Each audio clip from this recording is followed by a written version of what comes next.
sempre traz aqui, né, um tema importante para a gente poder abordar e também para responder as suas dúvidas. Nosso telefone, inclusive, está disponível para você, 99326228, 99326228. E hoje a Ana vai falar sobre como o ambiente pode influenciar no desenvolvimento infantil. Vem para cá, Ana, seja bem-vindo, bom dia, prazer recebê-la aqui mais uma vez, viu? Obrigada. Seja sempre bem-vinda ao programa para falar sobre um tema importante e também para responder as dúvidas aí dos telespectadores que sempre ficam ligados aqui no Bom Dia Divinópolis, segunda edição. E hoje é um tema muito sugestivo, né? Importante. Porque a gente, às vezes, quando a gente fala de ambiente, a gente pensa sempre num espaço físico. Mas o ambiente, ele é composto por pessoas. Essas pessoas fazem parte desse ambiente. Então, quando a gente pensa assim, o que é um ambiente para uma criança? Um ambiente para uma criança é a casa dela, a escola dela, mas também a mãe, o pai, os irmãos, a escola, né, a professora. Então, assim, esse é um ambiente. Porque o ambiente, ele é composto ali, ele é vivo, né? Ele se movimenta a partir desses agentes que atuam nesse ambiente. Esse é um ponto interessante que você está levantando, porque essa analogia ao espaço físico é a primeira coisa que vem na cabeça, né? Mas esse ambiente realmente integrado, né, com a participação principalmente das pessoas, tem que ser o objetivo sempre, né? Porque é muito mais importante, né? Isso, porque quando às vezes a gente fala assim, o bebê vai nascer, o que a gente quer fazer? A gente está ali organizando o quarto, preparando o berço, a gente pensa muito no ambiente no sentido decorativo. E ele precisa ser muito mais que isso, né? Ele vai ser estimulante pelos brinquedos que ele tem, pela cor que ele tem, pelo berço, né? Isso também faz parte dessa estimulação. Mas a gente precisa de pensar para além disso, né? Para além dessa organização material. E esse planejamento ele já começa nos primeiros dias, desde a chegada do bebê? Qual que é a orientação, Ana? É isso mesmo, desde a chegada do bebê. Até onde está a luz. Então, por exemplo, o berço está posicionado num local e a janela está atrás desse berço. O que a criança vai querer fazer? Ela vai querer olhar para a luz. E isso pode ter algum impacto aí no desenvolvimento da função muscular do pescoço dessa criança, porque ela vai ficar virada para a luz. Então, até pensar, inclusive, nessa organização desse ambiente é importante, tanto para prevenir deformidades, mas para uma questão também emocional. Se a gente vive num ambiente hostil, a gente vai se desenvolver de uma forma defensiva. Se o nosso ambiente proporciona segurança, a gente vai se sentir seguro, para errar, inclusive. E desenvolvimento é um processo constante de errar e fazer de novo, né? Ninguém aprende a andar na primeira vez que fica de pé. Hoje o mercado te oferece infinitas opções, né, de produtos, né? E como acertar, né? Porque tem alguns produtos que são lúdicos, são interessantes, outros até passa um pouquinho dos limites, né, e excede um pouquinho. Como acertar, né, nessa escolha também? Fazer uma situação decorativa, mas ao mesmo tempo estimulante. Esse espaço físico material, ele só vai ser estimulante se tiver um adulto oportunizando o desenvolvimento dessa criança. É claro que esse ambiente enriquecido de material, ele é importante, mas ele por si só não garante o desenvolvimento. Na nossa época, né, assim, um jiló virava um cavalinho. E isso é um ambiente enriquecido, esse ambiente que estimula a criatividade, estimula que essa criança brinque de uma forma efetiva. Porque hoje a gente pega um brinquedo, a gente aperta o botãozinho e o brinquedo já faz tudo. Então, a criança não precisa nem de imaginar. Inclusive, você citou agora há pouco a questão da presença, né, que é extremamente importante, né? Aí eu queria entrar nessa questão também do tempo, né? Essa presença, esse tempo, né, que os pais cedem, né, para o ambiente, né, isso também faz diferença. Isso faz diferença. Mas a gente também não pode se cobrar tanto, né? A gente vive uma rotina onde a gente precisa, principalmente nós mulheres, né, que a gente está ali inserida no mercado de trabalho, a gente chega em casa, tem a jornada do cuidado da casa. O mais importante é pensar na qualidade desse tempo, né, na efetividade desse tempo. E dar para a criança as oportunidades que ela precisa. Então, por exemplo, meu filho tem 5 anos de idade, ele consegue colocar a roupa para lavar, ele consegue tirar o prato da mesa, isso tudo faz com que a criança se sinta parte efetiva daquele ambiente. E às vezes a gente super protege e faz demais. Maria Montessori fala que qualquer ajuda desnecessária é um obstáculo ao desenvolvimento da criança. Que tanto que eu estou fazendo para o meu filho? Né? E o amor exige. O amor precisa ser exigente. Eu preciso exigir do meu filho que ele entregue as possibilidades que ele tem de desenvolvimento, inclusive na participação do ambiente. Organizar a tarefa, arrumar a cama, levar a roupa para lavar, tirar o lixo, isso tudo faz parte.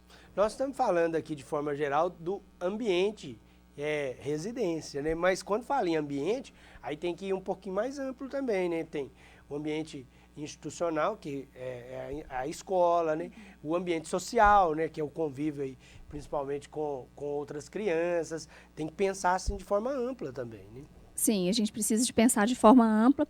Nos primeiros anos de vida, o mundo da criança é o papai e a mamãe. Mas esse mundo precisa se expandir. Ele não pode ficar limitado e restrito ao papai e à mamãe.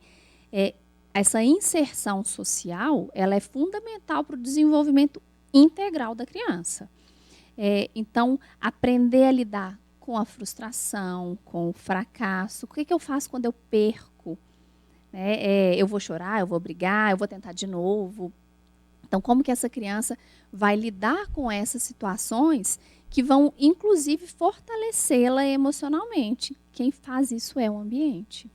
Inclusive, né, nosso telefone está disponível para sua participação, 99326228, 99326228 é o telefone que você pode encaminhar sempre a sua pergunta, a sua dúvida. A Fernanda lá do bairro Cidil mandou uma pergunta o seguinte, está dizendo aqui que a criança dela já está naquela fase de iniciar os primeiros passos, né? Como fazer esse ambiente, então, agradável para esse desenvolvimento? Quais são as orientações e os cuidados?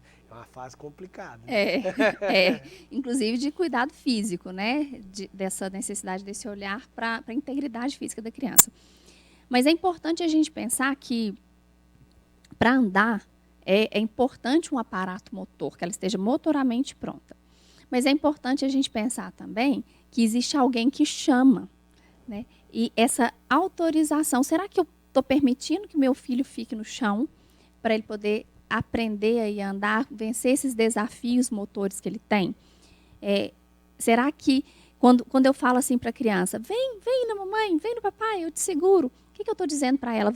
Sinta-se seguro, eu estou aqui. Então, isso é uma coisa importante, né? Essa é uma orientação importante. Deixar com que a criança se sinta segura. Os aparatos no sentido físico mesmo, a orientação vamos utilizar o sofá, caixas, quem puder usar a barra para a criança poder explorar mais o ambiente. Na minha casa, nessa fase, eu pregava adesivo na parede, então que as minhas meninas buscavam um adesivo e outro e ia apoiando na parede até conseguir andar. Então, várias estratégias são possíveis, mas a mais importante deixe com que essa criança se sinta segura. Caiu? Opa, vamos levantar. Para a gente não dizer para ela que você caiu, você machucou, e ela criar uma resistência para realizar o movimento. Porque é um período arriscado que pode gerar até trauma, né? Porque a criança está começando a descobrir. E aí, nessa questão da segurança, muitas vezes, né, uma queda, né, ou a conduta ali errada pode trazer um trauma e dificultar depois a questão da evolução, né?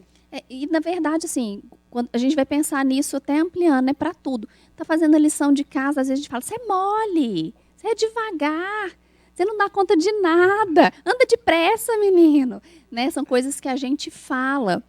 E isso tem um impacto muito grande no desenvolvimento da criança.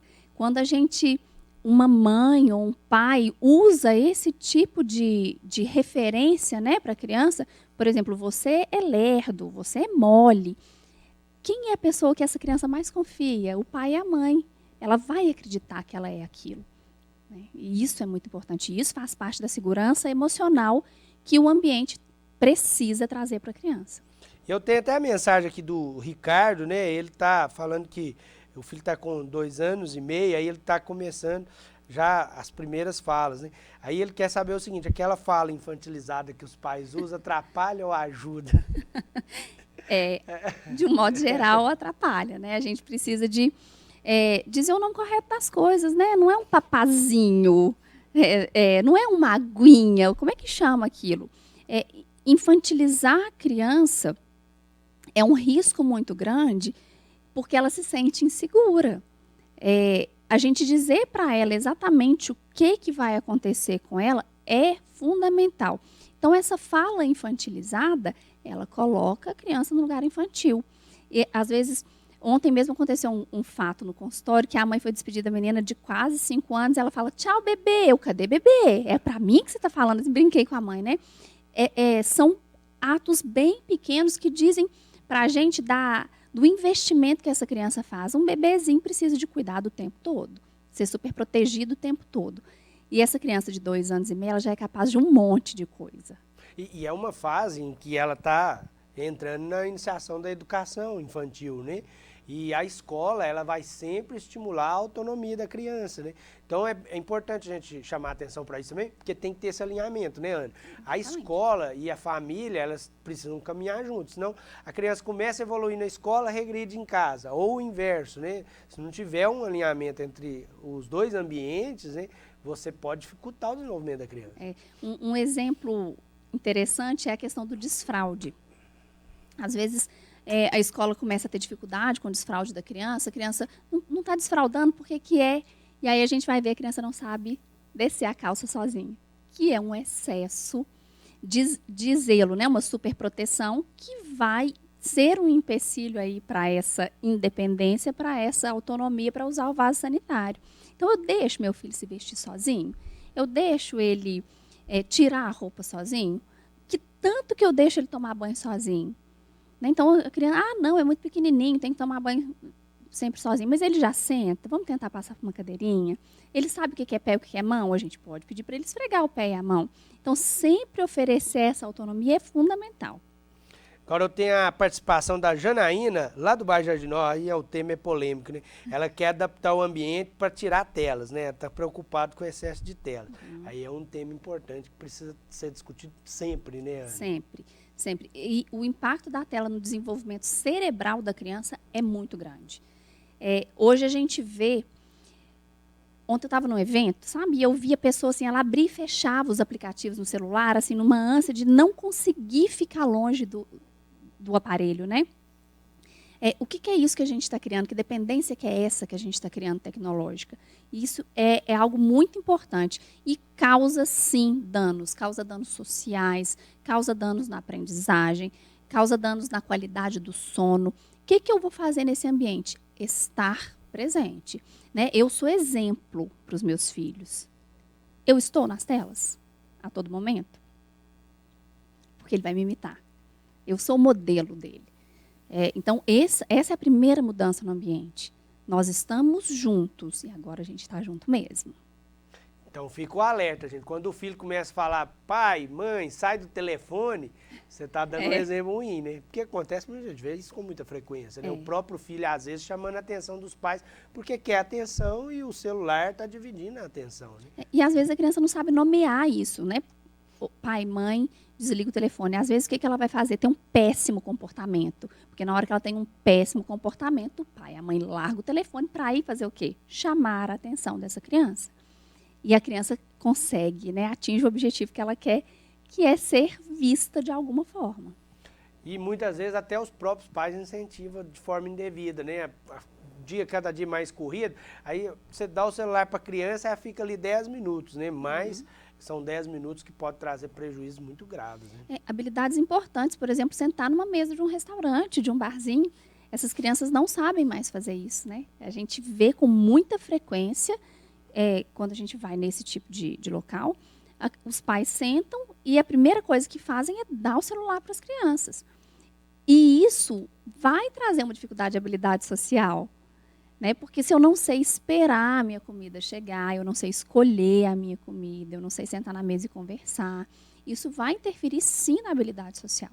Isso, inclusive, é tema até talvez para uma outra participação da Ana, né? Porque tem o celular gerando questão, por exemplo, da ansiedade, né? Cada vez mais comum também nas crianças, né? As crianças ficam imediatistas, que é tudo para ontem, né? Porque a tecnologia, ela é muito rápida, né? Então, é algo que a gente vai discutir em outras oportunidades. O Google não carrega, né? O dedinho nervoso. É verdade. Essa é a participação da Ana Fernanda Galvão, ao vivo aqui no programa Bom Dia Divinópolis, segunda edição. Registrar a mensagem da Nelma. Parabéns, Ana Fernanda. Excelente profissional. Obrigada, Nelma. Um abraço aí para você, a Nelma. Muito obrigado, viu, Nelma, também pelo carinho e pela audiência, né? Eu reforço sempre que a participação da Ana Fernanda Galvão fica disponível para você lá no portal sistemampa.com.br, porque serve sempre de orientação também para outras pessoas. Logo após o programa é só entrar lá no portal sistemampa.com.br. A gente deixa sempre também para você uma orientação lá no Instagram, TV Candidez Oficial, é a rede social da TV Candidez, levando sempre para você informação. Muito obrigado, viu, Ana? Obrigada, Flaviano. Prazer imenso te receber aqui mais uma vez. Toda sexta-feira, a Ana Fernanda está ao